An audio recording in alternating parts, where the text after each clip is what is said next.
Civilians में आप सभी का स्वागत है। आज के क्लास में हम पंचायत और नगरपालिका को करेंगे। इसके पिछले क्लास में हमने राज्य की विधायिका, कार्यपालिका और न्यायपालिका को पूरी तरीके से कंप्लीट कर लिया।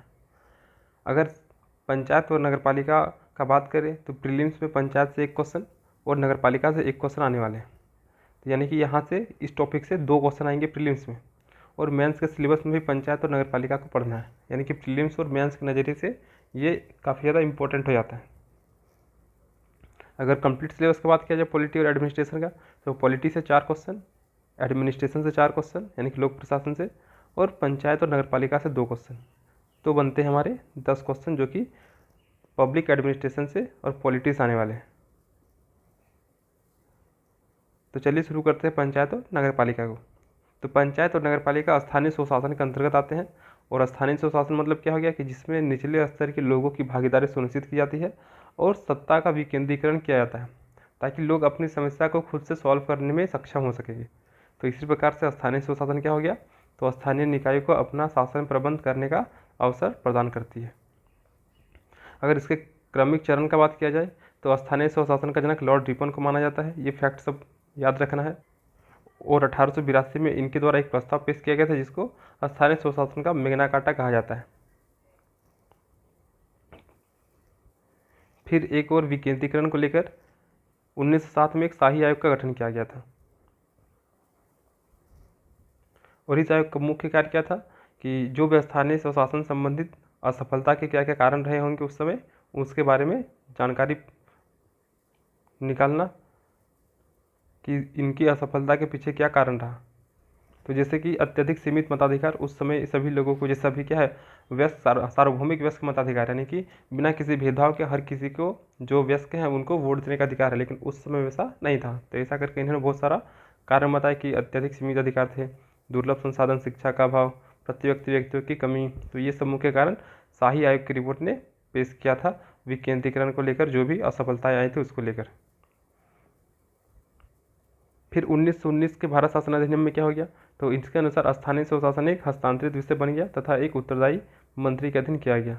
फिर 1935 के भारत शासन अधिनियम में द्वैत शासन को पूरी तरीके से खत्म कर दिया गया था और पूर्ण प्रांतीय स्वायत्तता प्रारंभ की गई थी। और इसी अधिनियम के द्वारा स्थानीय स्वशासी संस्थाओं को सुदृढ़ बनाने का प्रयास किया गया, लेकिन द्वितीय विश्व युद्ध के प्रारंभ होते ही परिस्थितियाँ बदलने लगी, जिसके परिणाम स्वरूप उत्तरदायी सरकारों ने त्यागपत्र दे दिया और स्थानीय स्वशासन संस्थाएं अवरुद्ध हो गई। 1947 में स्वतंत्रता प्राप्ति के पश्चात अनेक प्रांतों द्वारा नवीन ग्राम पंचायत अधिनियम पारित किए गए, जिसमें ग्राम पंचायतों को स्वशासन की इकाई के रूप में विकसित करने का प्रयास किया गया।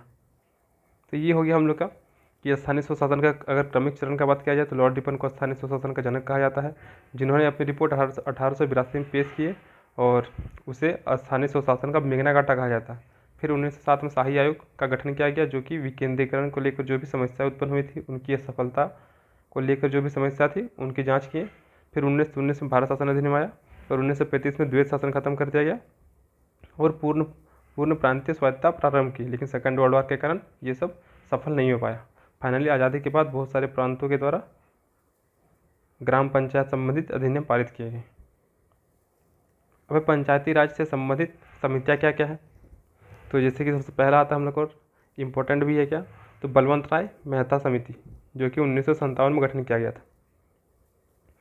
तो 1952 में सामुदायिक विकास योजना और 1953 में राष्ट्र विस्तार सेवा योजना का शुरुआत किया गया था, लेकिन इन दोनों योजना से जो उम्मीद रखा गया था वो नहीं हो पाया। और इसका उद्देश्य क्या था, यानी कि जो हम लोग का सामुदायिक विकास योजना और राष्ट्र विस्तार सेवा योजना, इन दोनों का उद्देश्य क्या था, तो सामाजिक और आर्थिक उत्थान करना था, लेकिन जो हम लोग को उम्मीद था उस पर ये खरा नहीं उतरा। तो इसी के जांच के लिए 1957 में कि आखिर सामुदायिक विकास योजना और राष्ट्रीय विस्तार सेवा में क्या कमी रह गया, तो इसी की जांच के लिए 1957 में बलवंत राय मेहता समिति का गठन किया गया।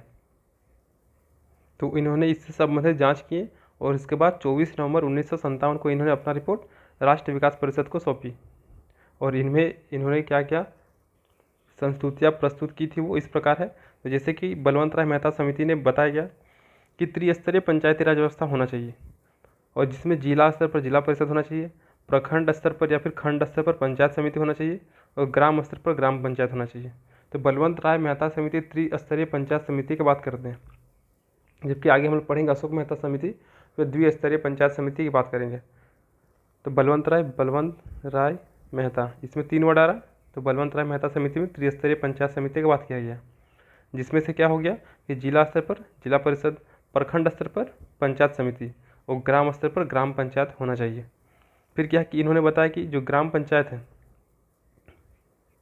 यानी कि जो ग्राम स्तर पर ग्राम पंचायत है उसका चुनाव प्रत्यक्ष रूप से होना चाहिए, और बाकी जो पंचायत समिति और जिला पंचायत है उसका चुनाव अप्रत्यक्ष रूप से होना चाहिए। फिर आगे क्या है कि संस्थाओं को पर्याप्त संसाधन उपलब्ध कराए जाने चाहिए, यानी कि ऐसा नहीं कि सिर्फ और सिर्फ इनका गठन करके छोड़ दिया जाए, बल्कि इनको पर्याप्त संसाधन भी होना चाहिए।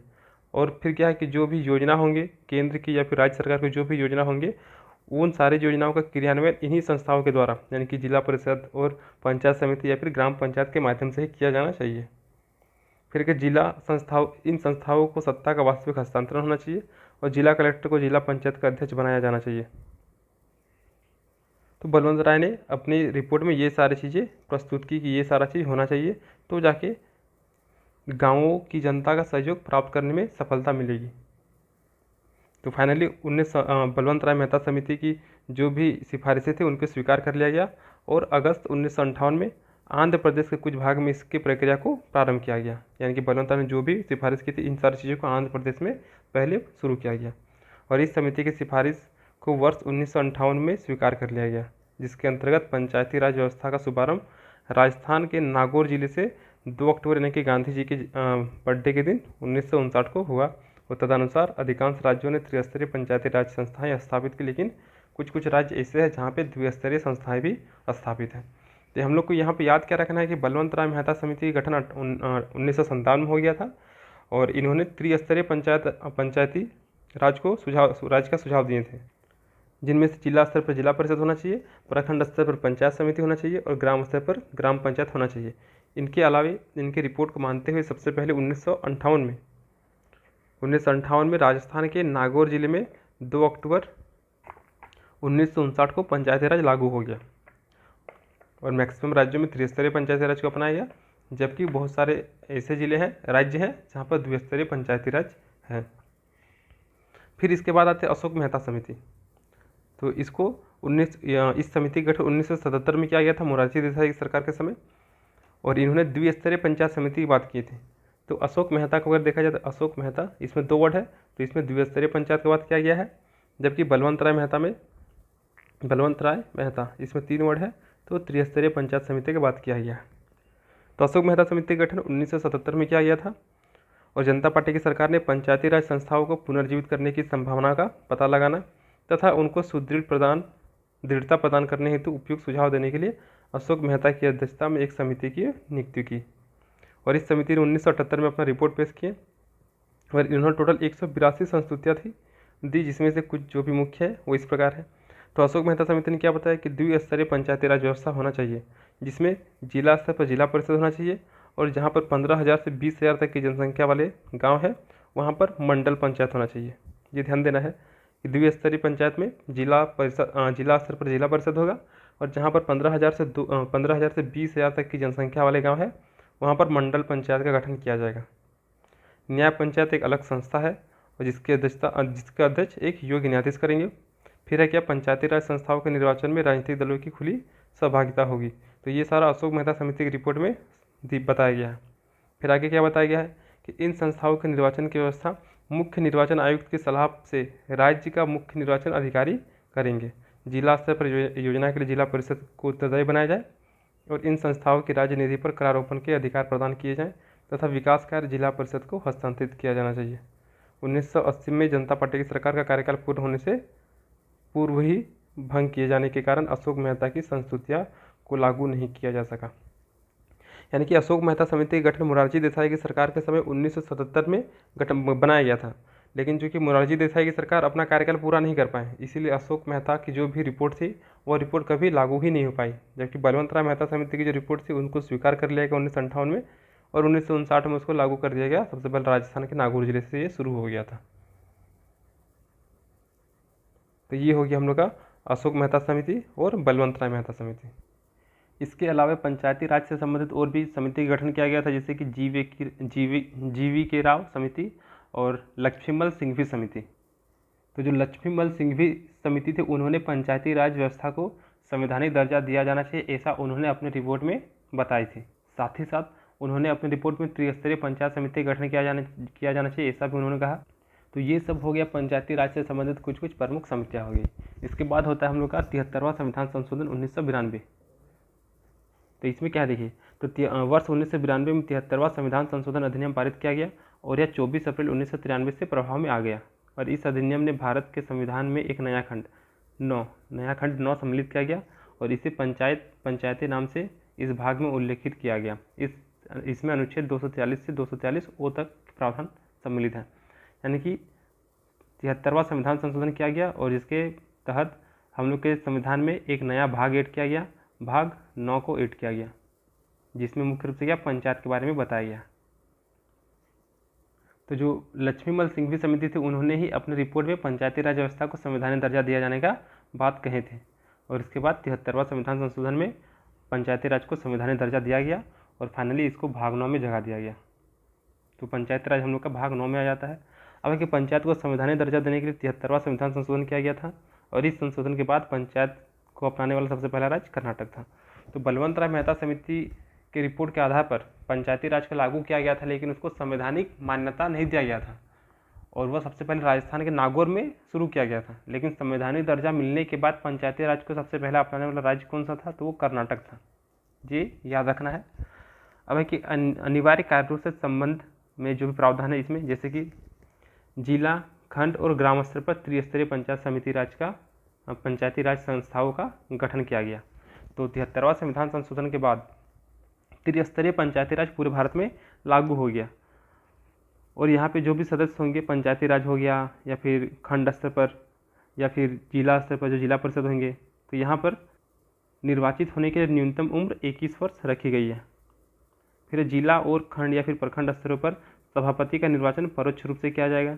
पंचायतों में अनुसूचित जाति और अनुसूचित जनजातियों के लिए उनकी जनसंख्या के अनुपात में स्थान सुरक्षित रखे जाएंगे। यानी कि जिस राज्य में जिस परसेंटेज पे आबादी होंगे, उस परसेंटेज के आधार पर वहाँ पर सीटों का तय किया जाएगा। फिर अगर पंचायतों में महिलाओं के लिए 1/3 स्थान आरक्षित किए जाएँ और पंचायती राज संस्थाओं के निर्वाचन के संचालन के लिए प्रत्येक राज्य में एक राज्य निर्वाचन आयोग की स्थापना व्यवस्था हो। तो पंचायती राज में महिलाओं के लिए 1/3 सीट आरक्षित किए गए हैं। फिर है कि पंचायती राज का कार्यकाल कितना होगा, तो ये 5 वर्ष का होगा, लेकिन इसके पूर्व भी इसको विघटित किया जा सकता है और 6 महीने के अंदर नए निर्वाचन किए जाएँ। फिर कि प्रत्येक 5 वर्षों में एक राज्य वित्त आयोग का स्थापना किया जाएगा और राज्य वित्त आयोग का गठन कौन करेंगे, तो राज्यपाल करेंगे। फिर पंचायती राज संस्थाओं में संसद तथा राज्य विधानमंडल के सदस्य को मताधिकार प्रदान है। यानी कि जो MP होंगे, मेंबर ऑफ पार्लियामेंट, और जो MLA होंगे, वे भी पंचायती चुनाव में अपना मत दे सकते हैं। फिर पिछड़े वर्गों के लिए आरक्षण की व्यवस्था करना। पंचायती राज संस्थाओं को कर, शुल्क, पथ कर और फीस इत्यादि लगाने से संबंधित वित्तीय अधिकार प्रदान करना। फिर पंचायतों को स्वशासी संस्थाओं के निर्माण हेतु प्रयत्न करने का अधिकार देना। यानी कि 73वां संविधान संशोधन 1992 में किया गया और उसके बाद जो पंचायती राज उसको संवैधानिक दर्जा दिया गया। तो संवैधानिक दर्जा देने के बाद सबसे पहले इसको अपनाने वाला राज्य कौन सा बन गया, कर्नाटक बन गया। अब कि पंचायती राज के सदस्य बनने के लिए, निर्वाचित होने के लिए न्यूनतम उम्र कितना होना चाहिए, तो 21 वर्ष होना चाहिए। न्यूनतम उम्र 21 वर्ष होना चाहिए। कार्यकाल कितना होता है इस सबका, तो 5 साल कार्यकाल होता है। इसमें महिलाओं के लिए आरक्षण कितना दिया गया, तो 1/3 दिया गया। हालांकि कुछ कुछ राज्यों में इसको बढ़ाकर 50% तक कर दिया गया है। अब है कि अगर 5 साल कार्यकाल है तो 5 साल से पूर्व भी उसको विघटित किया जा सकता है और अगर ऐसा होता है तो फिर 6 महीने के अंदर निर्वाचन हो जाना चाहिए फिर से। फिर आगे क्या था कि 5 वर्षों पर एक राज्य वित्त आयोग का गठन किया जाएगा जो कि राज्यपाल करेंगे और इसमें मुख्य रूप से सांसद हो या फिर MLA हो, ये दोनों भी मत दे सकते हैं। तो ये हो गया हम लोग का 73वां संविधान संशोधन से संबंधित जो भी प्रावधान थे।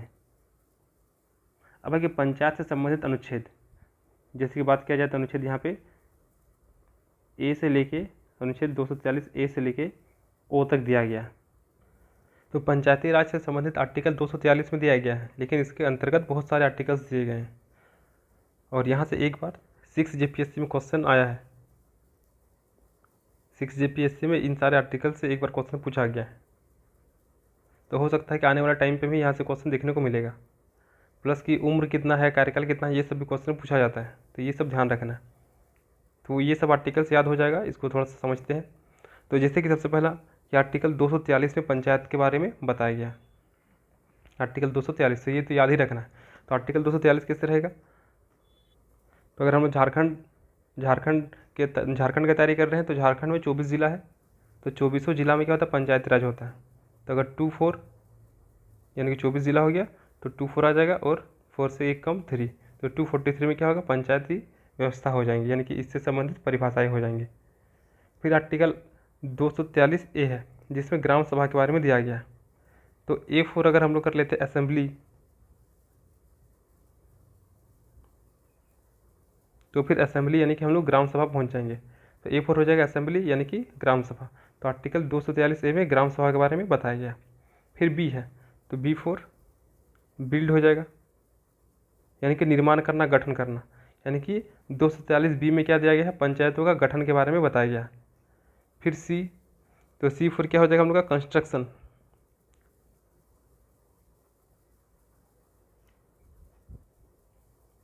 C4 कंस्ट्रक्शन यानी कि निर्माण करना अर्थात संरचना देना। तो पंचायतों का संरचना अनुच्छेद 243 के C में दिया गया है। फिर D है, तो D4 हो जाएगा हम लोग का डिस्क्रिमिनेशन,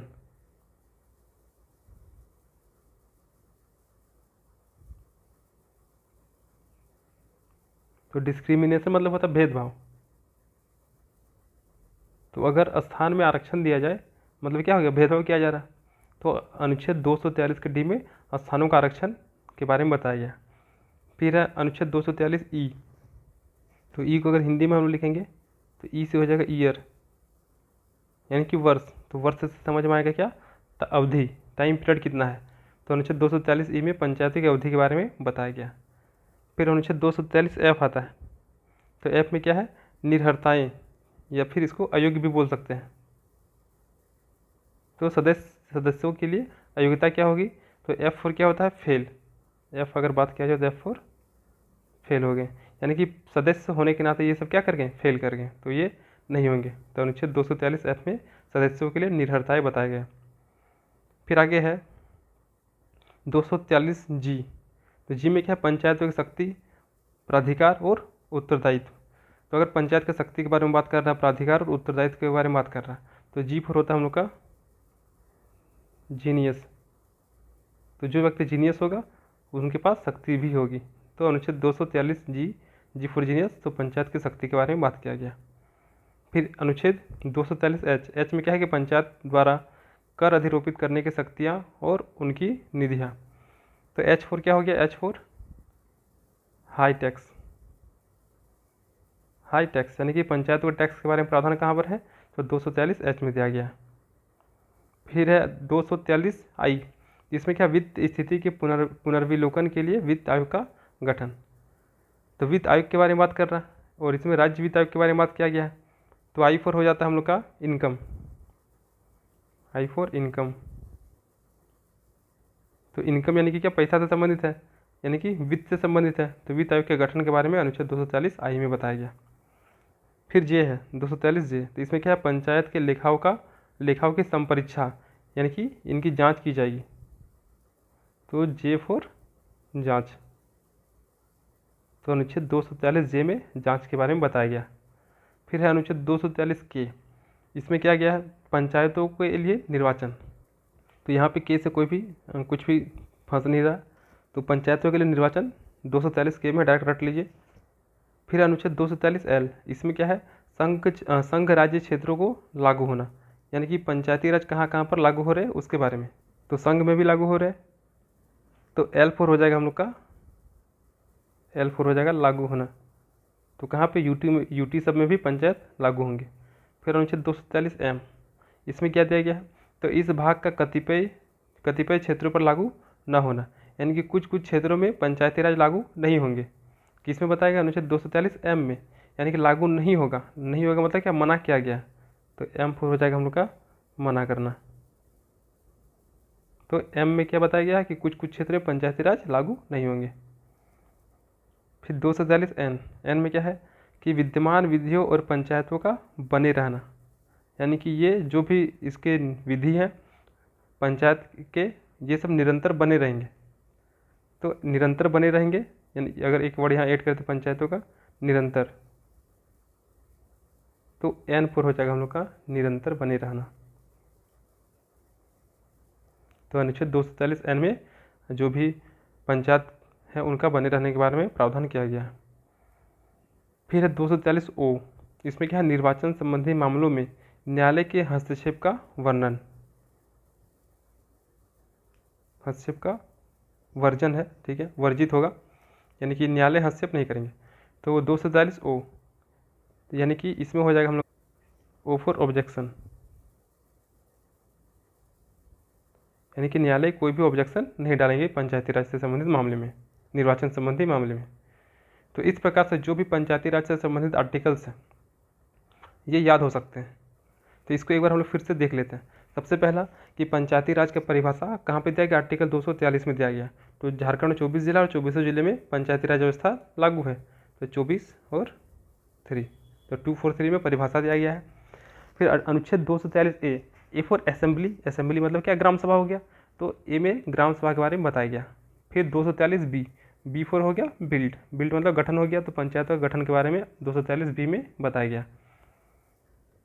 फिर हो गया अनुच्छेद 243 सी फॉर हो गया कंस्ट्रक्शन, यानी कि संरचना का निर्माण करना, तो पंचायतों की संरचना के बारे में 243 सी हो गया। डी फॉर हो गया डिस्क्रिमिनेशन, यानी कि भेदभाव नहीं होना चाहिए, भेदभाव, तो आरक्षण अगर किसी को मिल गया यानी कि भेदभाव शुरू हो गया, तो अनुच्छेद 243 का डी में स्थानों का आरक्षण के बारे में बताया गया। फिर 243 ई फॉर हो गया ईयर, यानी कि अवधि, तो पंचायत की अवधि कितनी वर्ष की होगी, तो 5 साल की होगी।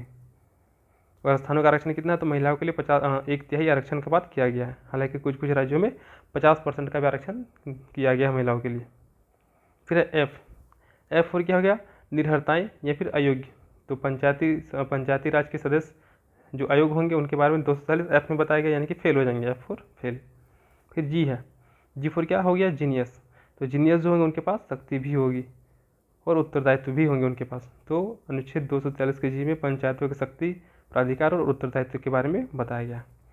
फिर अनुच्छेद 243 एच फॉर हाई टैक्स, यानी कि कर, टैक्स जैसे आगे मतलब कर हो जाएगा, तो पंचायत के द्वारा कर अधिरोपित करने की शक्तियाँ और उनकी निधियों से संबंधित प्रावधान 243 एच में किया गया। फिर है अनुच्छेद 243 आई फॉर क्या हो जाएगा, इनकम, इनकम यानी कि पैसा, यानी कि वित्त, तो वित्त आयोग के गठन के बारे में अनुच्छेद 243 में बताया गया। फिर जे, तो जे फॉर हो जाएगा जांच, यानी कि संपरीक्षा, तो पंचायतों के लेखाओं की संपरीक्षा या फिर जांच संबंधी प्रावधान 243 जे में किया गया। फिर के, तो के में क्या, पंचायतों के लिए निर्वाचन, तो इसके लिए हम लोग कुछ कनेक्ट नहीं कर पाए।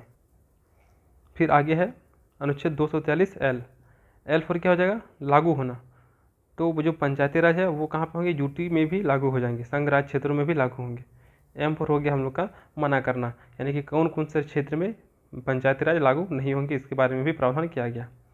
एन पर हो जाएगा क्या, पंचायती राज सबका निरंतर बना रहना, तो एन फॉर निरंतर। और ओ फॉर हो जाएगा ऑब्जेक्शन, यानी कि निर्वाचन संबंधी मामले में न्यायपालिका का हस्तक्षेप का वर्जन होगा। तो ये हो गया हम लोग का पंचायती राज के सारे आर्टिकल्स। अगर इसको एक बार खुद से अपने से पढ़ लिया जाए तो सारे आर्टिकल्स याद हो जाएंगे, और प्रीवियस ईयर में भी यहाँ से क्वेश्चन बना है, तो उम्मीद है कि आने वाले टाइम पे भी क्वेश्चन देखने को मिलेगा। अब आगे है ग्राम सभा। तो ग्राम सभा क्या हो गया, तो ग्राम सभा एक पंचायत में निवास करने वाले सभी वयस्कों, सभी वयस्क मतलब क्या, 18 वर्ष से जिसकी उम्र अधिक है, वयस्कों की सभा होती है जिसमें 200 या उससे अधिक सदस्य या एक गांव या एक से अधिक गांव के लोग शामिल होते हैं। यानी कि ग्राम सभा में मुख्य रूप से वही सब सदस्य होंगे जिनकी उम्र 18 साल पार हो चुकी है या फिर 18 साल हो रही है, यानी कि वयस्क हो चुके हैं, तो ग्राम सभा के सदस्य होंगे, जिसमें 200 या फिर उससे अधिक सदस्य होंगे या एक से अधिक गाँव मिलाकर भी हो सकते हैं। ग्राम सभा ग्राम समूह के व्यक्तियों की इच्छाओं को व्यक्त करने का एक माध्यम है, जिसके द्वारा प्रत्येक व्यक्ति अपनी समस्याओं को रखते हैं। साथ ही साथ यह सामाजिक रूप से वंचित व्यक्तियों के निर्णय लेने की क्षमता को भी बढ़ाती है। तो ग्राम सभा क्या हो गया कि ग्राम सभा के सदस्य कौन होंगे, तो गांव के जो भी वयस्क होंगे जिनकी उम्र 18 वर्ष से अधिक हो चुकी है, और इसमें मुख्य रूप से 200 या फिर उससे अधिक सदस्य हो सकते हैं, जो कि एक गाँव या फिर एक से अधिक गाँव मिलाकर भी होंगे। और इसी के साथ क्या होगा कि वे सारे व्यक्ति भी शामिल होंगे ग्राम सभा में जो कि सामाजिक रूप से वंचित हैं, और अगर सामाजिक रूप से वंचित है तो उन सभी व्यक्ति को ग्राम सभा में सम्मिलित करने के बाद वे निर्णय लेने में भी उनकी क्षमता को बढ़ाएगी। अब है कि यहाँ पे जैसे कि हम लोग देखें कि 73वां संविधान संशोधन के बाद पंचायती राज को संवैधानिक दर्जा दिया गया था। तो संवैधानिक दर्जा मिलने के बाद पंचायती राज को अपनाने वाला सबसे पहला राज्य बन गया कर्नाटक, और मुख्य रूप से इसमें त्रिस्तरीय पंचायती राज का प्रावधान किया गया था। जिला स्तर पर, जिला परिषद, खंड स्तर पर और ग्राम स्तर पर, यही था। लेकिन इसके अलावा भी कुछ कुछ राज्य है जहाँ पर एक स्तर पंचायती राज देखने को मिलता है, द्विस्तरीय भी देखने को मिलता है। तो एक स्तरीय पंचायती राज कहाँ कहाँ पे है? तो केरल, त्रिपुरा, सिक्किम, मणिपुर और जम्मू कश्मीर, इन राज्यों में एक स्तरीय पंचायती राज देखने को मिलता है। अब एक ये तो पूछ लेता है कि कौन से राज्य में एक स्तरीय पंचायती राज है, द्विस्तरीय पंचायती राज है। तो एक स्तर में केरल, त्रिपुरा, सिक्किम, मणिपुर, जम्मू कश्मीर। तो इसको याद रखा जा सकता है के से केरल, KTM बाइक होता है तो उससे हम लोग याद रख सकते हैं। तो के से हो जाएगा केरल, T से त्रिपुरा और M से मणिपुर। तो KTM बाइक में मुख्य रूप से एक जो चलाने वाला होता है और पीछे बस एक ही जन बैठ सकता है। तो एक जन बैठ सकता है, यानी कि एक स्तरीय पंचायती राज को पकड़ सकते हैं। और के से हो जाएगा केरल, T से हो गया त्रिपुरा, M से हो गया मणिपुर। ये हो गया केरल, त्रिपुरा और मणिपुर। तो KTM खरीदने के लिए जम के सिक्का चाहिए, तो जम से जम्मू कश्मीर और सिक्का से सिक्किम, यानी कि केरल, त्रिपुरा, मणिपुर, जम्मू कश्मीर और सिक्किम, ये ऐसे राज्य है जहाँ पर एक स्तरीय पंचायती राज का व्यवस्था किया गया है। फिर है द्विस्तरीय पंचायती राज। तो द्विस्तरीय पंचायती राज में क्या क्या आ जाएंगे? असम, कर्नाटक, उड़ीसा, हरियाणा, दिल्ली और पुदुचेरी। इसका अगर पहला वर्ड लिया जाए तो असम का A, कर्नाटक का K, उड़ीसा का O, हरियाणा का H, दिल्ली का D और पुदुचेरी का P। तो AKOHDP। तो अगर ये शॉर्ट फॉर्म याद रहेगा तो हम लोग को ये राज्य पकड़ में आ जाएगा। A से असम, K से कर्नाटक, O से उड़ीसा, H से हरियाणा और D से दिल्ली हो जाएगा और P से पुदुचेरी हो जाएगा। तो ये यूपी में भी लागू है द्विस्तरीय पंचायती राज। तो ये ध्यान देना है कि दिल्ली और पुदुचेरी में भी द्विस्तरीय पंचायती राज लागू है। इसके अलावा त्रिस्तरीय पंचायती राज जैसे कि यूपी हो गया, बिहार हो गया, झारखंड हो गया, गोवा, तेलंगाना, गुजरात, हिमाचल प्रदेश, तो ये सब में त्रिस्तरीय पंचायती राज का व्यवस्था किया गया। अब बाकी पंचायती राज का निर्वाचन चुनाव कौन करवाते हैं? तो पंचायती राज का निर्वाचन करने के लिए राज्य निर्वाचन आयोग का व्यवस्था किया गया है, यानी कि जो भी मुखिया सरपंच का जो चुनाव होता है उसमें राज्य निर्वाचन आयोग चुनाव करवाते हैं। जबकि जो मुख्यमंत्री होता है, मुख्यमंत्री मतलब कि विधायक सबके निर्वाचन में, यानी कि विधानसभा का जो भी निर्वाचन होगा इसमें केंद्रीय निर्वाचन आयोग के द्वारा निर्वाचन किया जाता है। तो ये ध्यान रखना है। और यह आयोग पंचायत के लिए चुनाव का पर्यवेक्षण, निर्देशन और नियंत्रण आदि करते हैं।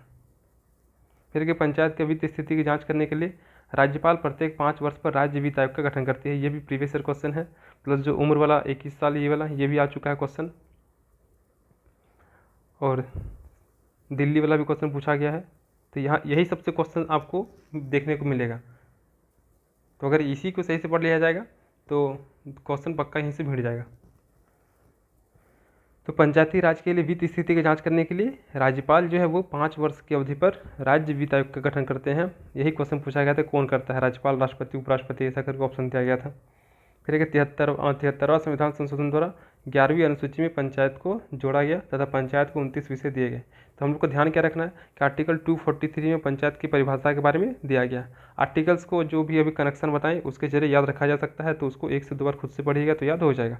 इसके अलावा कि पंचायत में सदस्य बनने के लिए, निर्वाचित होने के लिए कितना उम्र होना चाहिए? 21 साल होना चाहिए। कार्यकाल कितना? 5 वर्ष का होना चाहिए। फिर क्या था कि इसके लिए संविधान संशोधन 73वां किया गया था, ये भी ध्यान रखना है। और ये कौन सा भाग में आता है? तो भाग 9(8) किया गया था हम लोग का 73वां संविधान संशोधन के बाद। तो भाग 9 22 भाग में से टोटल 22 भाग है। तो इस 22 भाग में जो 9वां भाग है उसमें हम लोग को पंचायत को जगह दिया गया। अनुसूची टोटल 12 अनुसूची है। तो अनुसूची में कौन सा अनुसूची में शामिल किया गया? तो 11वीं अनुसूची में पंचायती राज को शामिल किया गया और 12वीं अनुसूची में नगर पालिका को शामिल किया गया। तो ये ध्यान रखना। भाग का बात करेगा तो भाग 9। अनुसूची की बात करेंगे तो पंचायती राज कौन सा अनुसूची में शामिल है? तो 11वां अनुसूची में शामिल किया गया। और इसको कितना विषय दिया गया है? तो 29 विषय पंचायती राज को दिया गया। तो ये 29 विषय में मुख्य रूप से आपका आ जाएगा कृषि आ जाएगा, भूमि विकास आ जाएगा, चकबंदी और भूमि संरक्षण आ जाएगा, पशुपालन, डेयरी उद्योग, कुक्कुट पालन, मत्स्य उद्योग, ये सारा मिला के लगभग 29 टॉपिक जो है, 29 विषय जो है ये पंचायती राज को अनुच्छेद 243G में दिया गया है। तो हम लोग को ये ध्यान रखना है कितने विषय दिए गए पंचायती राज को? तो 29 विषय दिए गए हैं। इसके साथ ही नगर पालिका को कितना विषय दिया गया है, तो यहाँ 29 है, तो 29 से 10 माइनस में 19 पहुँचेंगे तो 18 विषय दिया गया है, यानी कि 18 और 29, पंचायत को 29, नगर पालिका को 18 विषय दिया गया। तो ये सारा चीज़ हम लोग को याद रखना है। फिर कि पंचायत के सदस्य बनने के लिए योग्यता, तो 21 वर्ष उम्र होना चाहिए और कोई भी व्यक्ति पंचायत सदस्य के रूप में चुना जा सकता है यदि वह राज्य विधानमंडल के सदस्य के रूप में चुने जाने की योग्यता रखता हो तो ये ध्यान रखना कि पंचायत के सदस्य बनने के लिए राज्य विधानमंडल मतलब क्या, विधायक, MLA, member of legislative assembly, अगर हम लोग निर्वाचित होने के लायक हैं तो फिर हम लोग पंचायत के सदस्य भी निर्वाचित होने के लायक हो जाएंगे। उम्र कितना होना चाहिए, 21 वर्ष का उम्र होना चाहिए।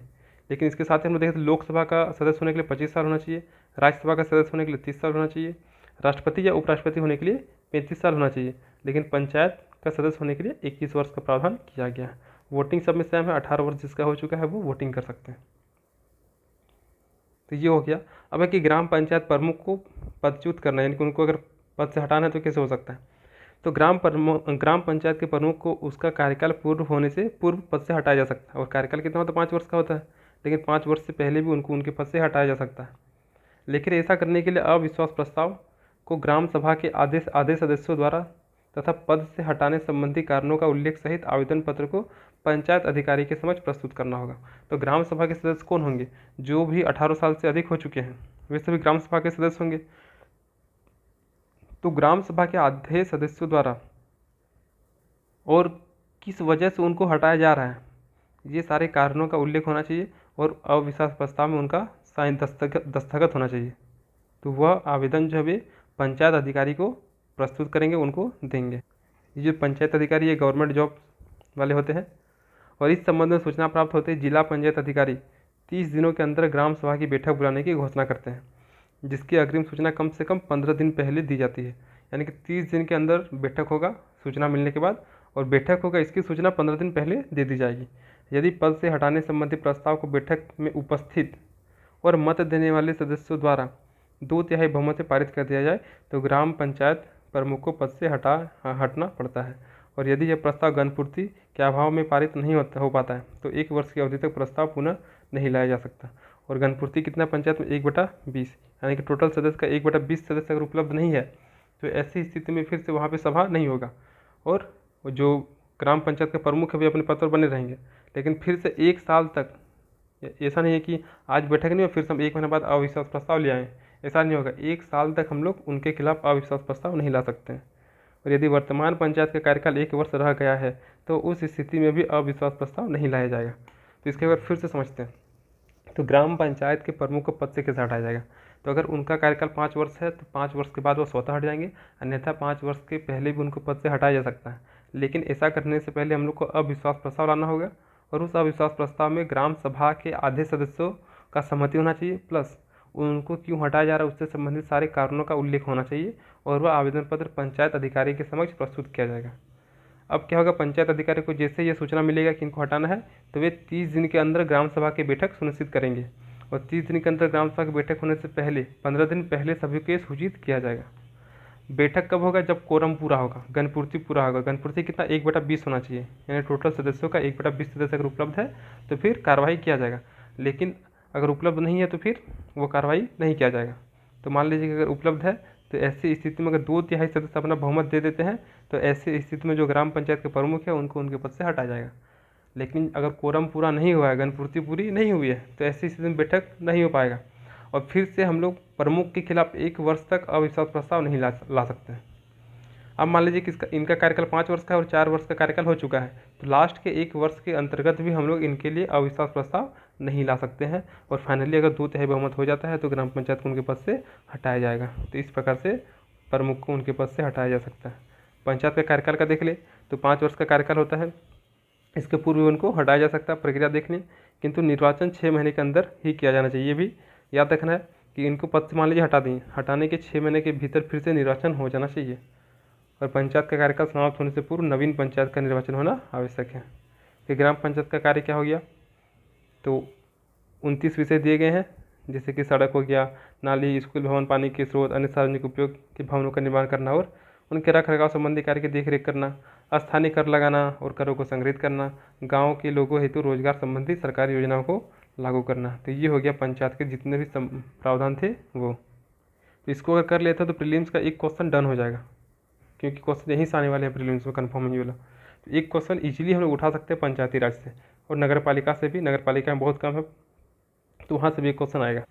तो नगर पालिका के लिए क्या हो गया, नगर पालिका के लिए 74वां संविधान संशोधन किया गया। ध्यान रखना है, पंचायती राज के लिए 73वां संविधान संशोधन, नगर पालिका के लिए 74वां संविधान संशोधन। पंचायती राज को कौन सा भाग में जगह दिया गया, तो भाग 9 में जगह दिया गया। उसी प्रकार से नगर पालिका कौन सा भाग में, तो 9 के क में जगह दिया गया। यही से पूछ लेगा कि पंचायती राज कौन से भाग में शामिल है, नगर पालिका कौन से भाग में शामिल है। फिर है क्या, पंचायती राज को कौन सा अनुसूची में जगह दिया गया, तो 11 अनुसूची। वहीं नगर पालिका को कौन सा अनुसूची में जगह दिया गया, तो 12वीं अनुसूची में जगह दिया गया। पंचायत का कार्यकाल कितना, 5 वर्ष। नगर पालिका का कार्यकाल भी कितना, 5 वर्ष होता है। तो नगर पालिका में यही सब है कि शहरी क्षेत्र, और नगर पालिका भी शहरी क्षेत्र में स्थानीय स्वशासन का दायित्व संभालता है। 74वां संविधान संशोधन के द्वारा 12वीं अनुसूची में ऐड किया गया। नगर पालिका की अवधि पहली बैठक से 5 वर्ष होती है, और नगर पालिका के 3 चरण में SC ST और महिलाओं के आरक्षण की चर्चा की गई है, जबकि पंचायत में महिलाओं के लिए 1/3 सदस्य 1/3 आरक्षण का बात किया गया, यानी कि टोटल सीट का 1/3 सीट महिलाओं के लिए आरक्षित रहेगा पंचायती राज में। तो ये हो गया। अब इससे संबंधित जो भी हम लोग को मेंस ओरिएंटेड क्वेश्चंस होंगे उनको देख लेते हैं। तो क्वेश्चन है, पंचायती प्रणाली के ऐतिहासिक उद्भव पर प्रकाश डालें। हम लोग देख लिए कि इसके लिए बलवंत राय मेहता समिति, अशोक मेहता समिति, फिर लक्ष्मीमल सिंघवी समिति गठन किया गया। तो फिर से वही सब यहाँ पे दिया गया। तो ब्रिटिश काल में सर्वप्रथम वायसराय लॉर्ड रिपन उनको स्थानीय स्वशासन का जनक कहा गया है, और इन्होंने ही 1882 में अपनी एक रिपोर्ट पेश की, जिसको पंचायत का मैग्ना कार्टा भी कहा गया था 1882 में। तो स्वतंत्र भारत के संविधान में पंचायती राज की व्यवस्था अनुच्छेद 40 में नीति निर्देशक सिद्धांत के तहत रखा गया था। तो हम लोग जो DPSC पढ़े थे, तो DPSC में आर्टिकल 40 में पंचायतों के गठन के बारे में प्रावधान किया गया था। तो इसी को देखते हुए फाइनली हम लोग का पंचायती राज जो है वो 73वां संविधान संशोधन के द्वारा संवैधानिक दर्जा दिया गया। तो पंचायती राज व्यवस्था अनुच्छेद 40 में नीति निर्देशक सिद्धांतों के तहत रखा गया। इस परिप्रेक्ष्य में सामुदायिक विकास कार्यक्रम 1952 में शुरू किया गया था, और इसी के जांच संबंधी प्रावधान के लिए 1957 में बलवंत राय मेहता का गठन किया गया था, जिन्होंने लोकतांत्रिक विकेंद्रीकरण के सिद्धांत पर आधारित पंचायती राज व्यवस्था की वकालत की। और पंचायती राज व्यवस्था त्रिस्तरीय हो, ऐसा इन्होंने प्रावधान किया। ग्राम पंचायत, प्रखंड स्तर पर पंचायत समिति और जिला स्तर पर जिला परिषद के बारे में बताया गया। फिर राष्ट्र विकास परिषद ने में 12 जनवरी 1958 को बलवंत राय मेहता के सिफारिशों को अपनी स्वीकृति प्रदान की। और भारत में पंचायती राज व्यवस्था का प्रारंभ 2 अक्टूबर 1959 को राजस्थान के नागौर जिला से शुरू हो चुका है। ये सब हम लोग पढ़ चुके हैं। अन्य कई राज्यों में भी यह व्यवस्था प्रारंभ हुआ, परंतु इस व्यवस्था को आशातीत सफलता नहीं मिली, जिसके कारण पुनः 1977 में अशोक मेहता समिति का गठन किया गया, मोरारजी देसाई की सरकार के समय, जनता पार्टी की सरकार के समय। और इस समिति ने भी अपनी रिपोर्ट में पंचायती राज को द्विस्तरीय बनाने का सुझाव दिया था। ये सब हो गया कंप्लीट हम लोग का। निचला स्तर पर जिला पंचायत, परंतु राजनीतिक अस्थिरता के कारण इस समिति की सिफारिश को लागू नहीं किया गया। पुनः ग्राम विकास मंत्रालय ने LM सिंघवी की अध्यक्षता में 1986 में एक समिति गठन किया, जिसने पंचायती राज को संवैधानिक दर्जा देने की सिफारिश की। ये पॉइंट ध्यान रखना है कि संवैधानिक दर्जा देने का सिफारिश LM सिंघवी द्वारा किया गया था। 1993 में भारतीय संविधान में 73वां संविधान संशोधन के माध्यम से पंचायती राज व्यवस्था में महत्वपूर्ण परिवर्तन किया गया। और इसके तहत क्या किया गया, तो एक ग्राम स्तर पर होगा, एक प्रखंड स्तर पर होगा, एक जिला स्तर पर, यानी कि त्रिस्तरीय पंचायती राज व्यवस्था को अपनाया गया। और एक इसमें है क्या कि 20 लाख से अधिक जनसंख्या वाले जो राज्य होंगे वहीं पे त्रिस्तरीय पंचायती राज लागू होगा, और अगर 20 लाख से कम आबादी है तो वहाँ पे 2 स्तर के ही पंचायती राज लागू होंगे। पंचायत का गठन, तो पंचायत में सभी स्थान प्रत्यक्ष मतदान के द्वारा भरे जाएंगे, जबकि हम लोग देखे थे कि वहाँ पे बलवंत राय समिति में कि उन्होंने कहा था कि ग्राम पंचायत का चुनाव प्रत्यक्ष रूप से होना चाहिए, और इसके साथ ही साथ पंचायत समिति और जिला पंचायत का चुनाव अप्रत्यक्ष रूप से होना चाहिए। लेकिन जब ये पंचायत को लागू किया गया, संवैधानिक दर्जा दिया गया, तो फाइनली सभी पदों पर निर्वाचन प्रत्यक्ष रूप से ही किया जाएगा।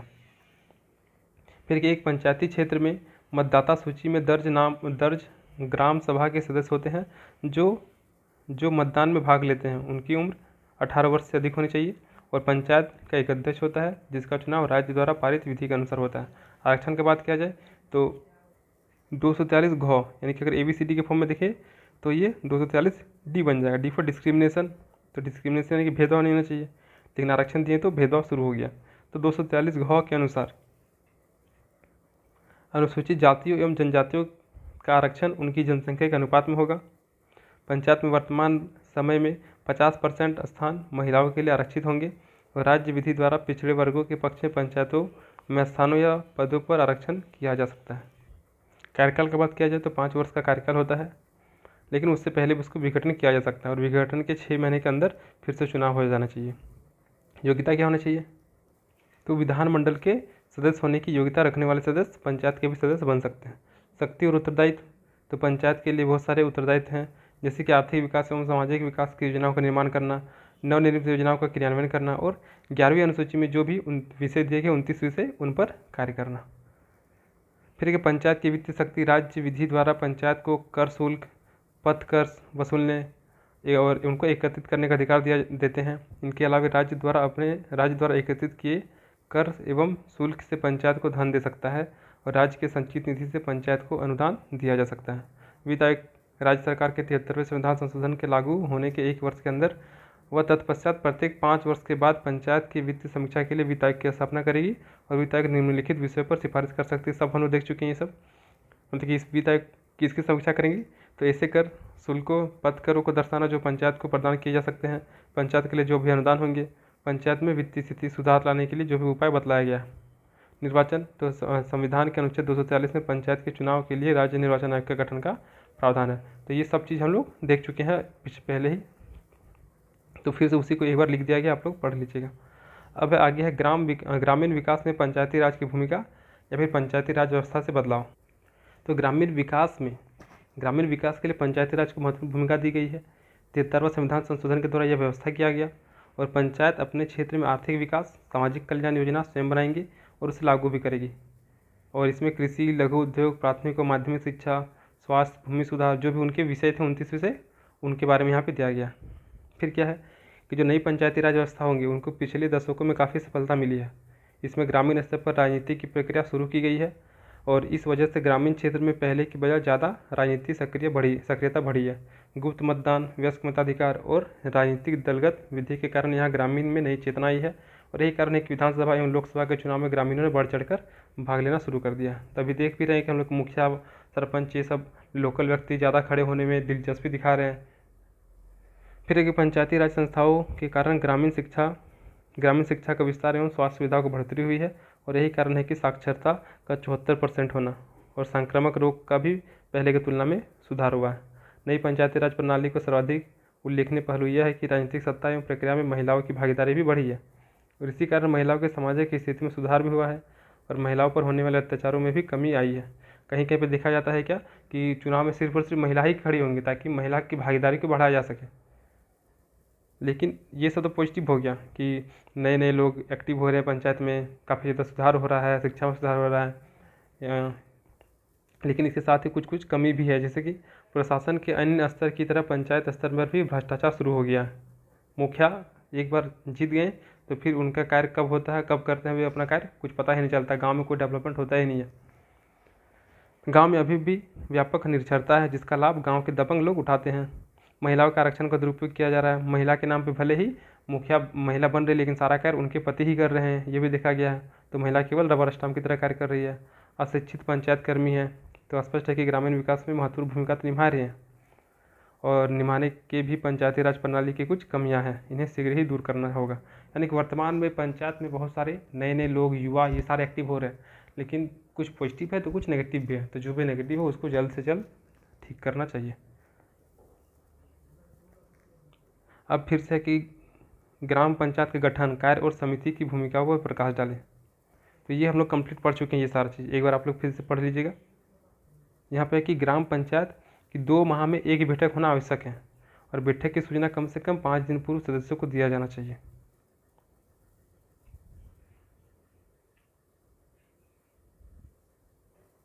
फिर निर्वाचन भी देख लिए हैं। अध्यक्ष का निर्वाचन, तो ग्राम स्तर पर अध्यक्ष का निर्वाचन प्रत्यक्ष रूप से ग्राम सभा के सदस्य के द्वारा ही किया जाता है, जबकि खंड स्तर पर, जिला स्तर पर अध्यक्षों का निर्वाचन अप्रत्यक्ष प्रणाली के आधार पर किया जाता है और इन स्तरों पर निर्वाचन अप्रत्यक्ष प्रणाली के आधार पर, वही वाला रिपीट हो गया है।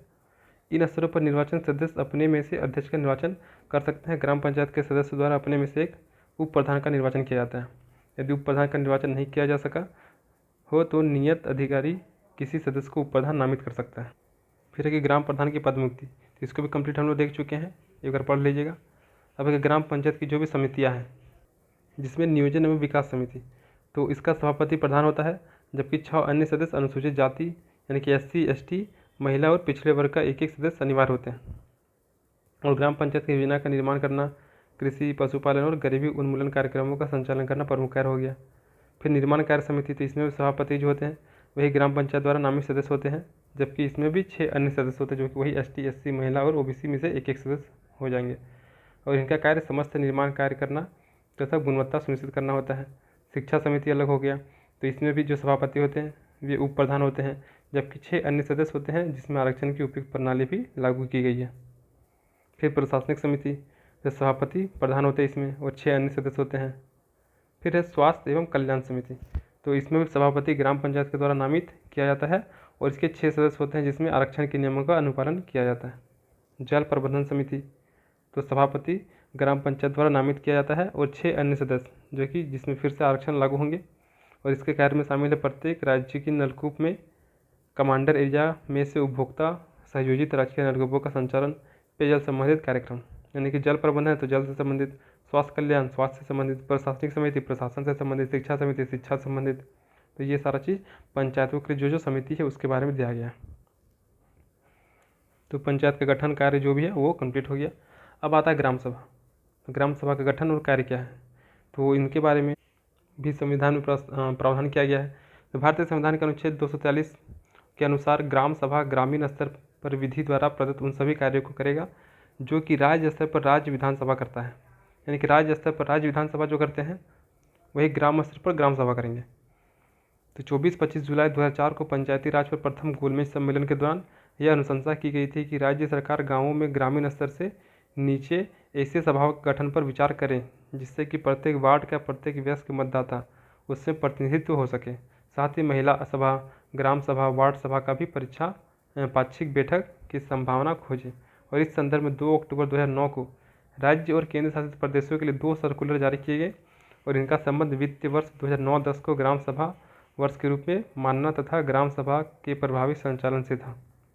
यानी कि 24-25 जुलाई 2004 को पंचायती राज पर एक बैठक हुआ और इसमें अनुशंसा किया गया कि राज्य सरकार गांव के ग्रामीण स्तर से नीचे में ऐसी सभाओं का गठन करे जिसमें कि प्रत्येक वार्ड का प्रत्येक वयस्क मतदाता उसमें प्रतिनिधित्व कर सके।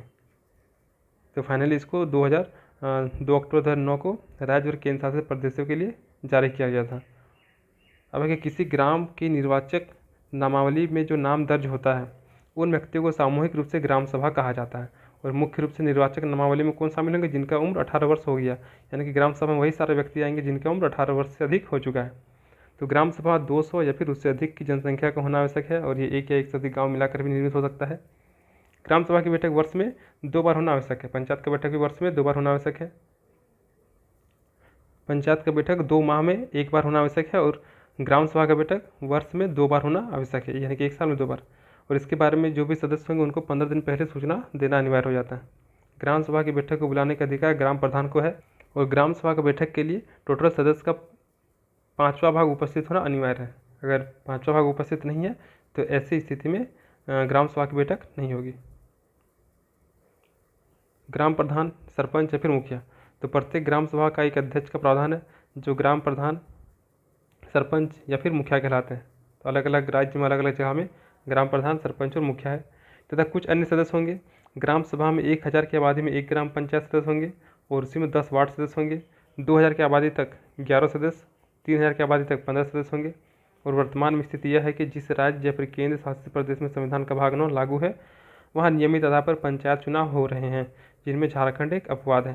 और पंचायती राज संस्थाओं में अनुसूचित जाति, जनजाति, अन्य पिछड़े वर्गों तथा महिलाओं के लिए आरक्षण की व्यवस्था की गई है और सभी राज्य में राज्य चुनाव आयोग तथा राज्य वित्त आयोग गठित किए जा चुके हैं। अब ग्राम पंचायत के आय का प्रमुख स्रोत क्या क्या है, तो अनुच्छेद 280 में क्या वित्त आयोग के बारे में बताया गया। तो वित्त आयोग की सिफारिश के आधार पर स्थानीय निकाय जो उनको अनुदान जो मिलेगा वो है। फिर कि केंद्र सरकार के द्वारा जो भी योजना का क्रियान्वयन किया जा रहा है उनके लिए जो धन या फिर अतिरिक्त केंद्र सहायता के अंतर्गत कार्यक्रम में जो भी आवंटन हो रहा है वो हो गया। फिर 240 जौ के अनुसार राज्य वित्त आयोग की सिफारिशों के आधार पर राज्य सरकार के द्वारा जो भी धन दिया जाएगा। फिर राज्य सरकार से ऋण ले सकते हैं या फिर अनुदान में राज्य सरकार को दिया जाता है।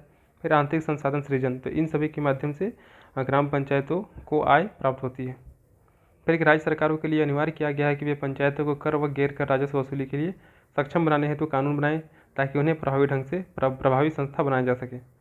और वैसे 73वां संविधान संशोधन के द्वारा पंचायतों को वित्तीय अधिकार देने के बावजूद विश्व के अन्य देशों के मामले में भारत में स्थानीय निकाय के पास अपेक्षाकृत कम राजस्व था।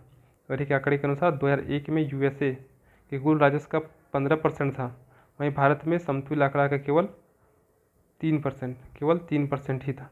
तो जहाँ यूएसए में सरकार के कुल राजस्व का 15% वहाँ के लोकल गवर्नेंस को दिया गया था, वहीं भारत में मात्र 3% था। और उपयुक्त संविधान संशोधन के पश्चात भी केरल जैसे अपर राज्यों को छोड़ दिया जाए तो अधिकांश निधियों, कार्यों और पदाधिकारियों का हस्तांतरण नाम मात्र ही हो रहा है। इनका प्रमुख आय का स्रोत क्या हो जाएगा? तो भू राजस्व की धनराशि के अनुसार 25% से 50% तक पंचायत कर दिया जाएगा। फिर कि प्रांतीय सरकार के द्वारा जो भी अनुदान दिया जाएगा, मनोरंजन कर हो गया, गांव में कोई मेला लगता है तो उस पर टैक्स लगाया जाएगा, पशु तथा गाड़ी उस पर टैक्स लगाया जाएगा, मछली अगर तालाब में है या फिर तालाब से जो भी आय हो रहा है उस पर टैक्स होगा, जो भी नाली सड़क है, कूड़ा करकट, चूल्हा कर यानी कि प्रत्येक घर में, व्यापार तथा रोजगार कर, संपत्ति के क्रय विक्रय कर, पशुओं का रजिस्ट्रेशन फीस और दुग्ध उत्पादन कर, तो ये सबसे पंचायतों को आय मिलता है। अब आगे है हम लोग का 74वां संविधान संशोधन जो कि नगर पालिका से संबंधित है। तो भारत में स्थानीय शासन की परंपरा प्राचीन काल से ही रही है। स्थानीय शासन के दो पहलू हैं, एक ग्रामीण स्वशासन और एक नगरीय स्वशासन। तो जो ग्रामीण स्वशासन है पंचायत आ गया उसमें, और जो नगरीय स्वशासन है उसमें नगर पालिका आ गया। तो भारत में कानूनी रूप से नगरीय स्वशासन का आरंभ 1687 ईस्वी में हुआ, जब ब्रिटिश सरकार द्वारा मद्रास शहर के लिए नगर निगम का स्थापना किया गया था। और 1993 में चार्टर्ड एक्ट द्वारा कलकत्ता, मद्रास और बम्बई इन तीनों शहरों में नगर निगम का स्थापना किया गया। यानी कि नगर निगम अंग्रेजों के शासन काल से ही चला आ रहा है। और नगर निगम 1842 ईस्वी में बंगाल एक्ट पारित कर बंगाल में नगरीय शासन लागू किया गया। नगरीय प्रशासन के लिए विकेंद्रीकरण पर रिपोर्ट देने के लिए 1909 में शाही विकेंद्रीकरण आयोग की स्थापना की, जिसका पीछे भी हम लोग देखे हैं शाही आयोग, और जिसकी रिपोर्ट के आधार पर 1919 के भारत सरकार अधिनियम में कुछ प्रावधान किए गए जिससे नगरीय शासन व्यवस्था में छिन्न भिन्न हो गई। तो मूल संविधान में नगरीय स्वशासन के बारे में कोई प्रावधान नहीं था, लेकिन 7वीं अनुसूची की जब सूची में कहा गया था कि इस संबंध में कानून केवल राज्य द्वारा ही बनाया जा सकता है, और इसी के आलोक में विभिन्न राज्यों में नगरीय शासन के संबंध में कानून बनाए गए, जिसके अनुसार नगरीय शासन संचालन हेतु निम्नलिखित निकायों के गठन का प्रावधान किया गया। जैसे नगरीय शासन में क्या होगा, एक नगर निगम होगा, फिर नगर पालिका होगा, नगर क्षेत्र समिति हो जाएंगे और अधिसूचित क्षेत्र समिति हो जाएंगे, और 5वां हो जाएगा छावनी बोर्ड।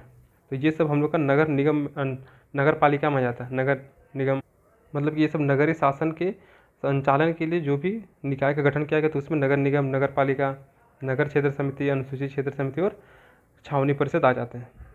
तो नगरीय स्थानीय स्वशासन के लिए 1993 में 74वां संविधान संशोधन पारित किया गया, और इसमें 18 अनुच्छेद सहित भाग 9 के क में, भाग 9 को, और अनुसूची कौन सा, 12वीं अनुसूची। तो जो नगर स्थानीय शासन है ये भाग 9 के क में ऐड किया गया, 74वां संविधान संशोधन किया गया। अनुसूची की बात करेंगे तो 12वीं अनुसूची को ऐड किया गया। इसमें विषय कितना देंगे, तो 18 विषय दिया गया। तो इतना फैक्ट कम से कम नगर पालिका में याद होना ही चाहिए। सदस्य बनने के लिए 21 साल की उम्र होनी चाहिए।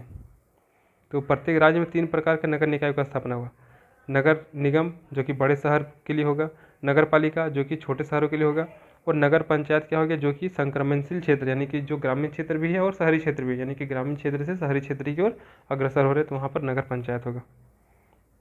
जिन क्षेत्रों को राज्य का राज्यपाल औद्योगिक नगरी के रूप में विनिर्दिष्ट कर देंगे वहाँ से संस्थाएं स्थापित नहीं होगी, और किसी नगरीय क्षेत्र को संक्रमणशील क्षेत्र, लघुत्तर नगरीय क्षेत्र या फिर बृहत्तर नगरीय क्षेत्र निश्चित करने का अधिकार उस राज्य के राज्यपाल को। ये भी ध्यान रखना है कि कौन डिसाइड करेगा कि ये नगरीय क्षेत्र मतलब बड़े शहर है या फिर छोटे शहर है या फिर संक्रमणशील क्षेत्र है, तो ये सब राज्यपाल डिसाइड करेंगे।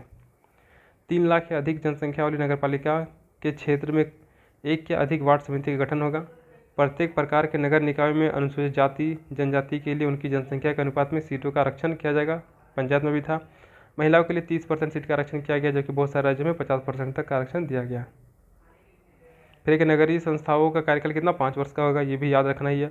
इसके पूर्व भी इसको विघटन किया जा सकता है, और विघटन की स्थिति में 6 महीने के पूर्व चुनाव कराना अनिवार्य होगा, जैसे कि पंचायत में था।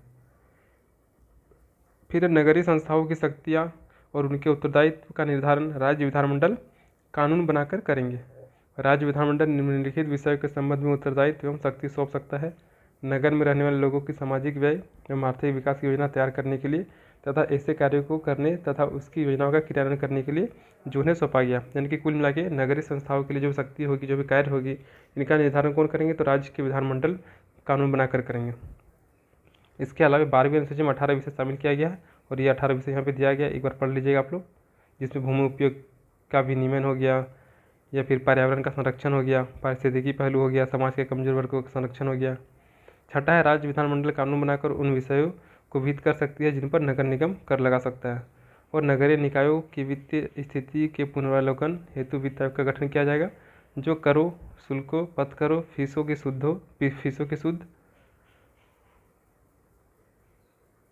शुद्ध आय आदि के राज्य और नगरीय संस्थाओं के बीच वितरण के लिए राज्यपाल से सिफारिश करेंगे। यानी कि नगरपालिका और पंचायत संबंधी मुख्य प्रावधान जो होंगे वे राज्यपाल ही करेंगे, कानून जो होगा वो कौन करेंगे? तो राज्य के विधानमंडल बनाएंगे।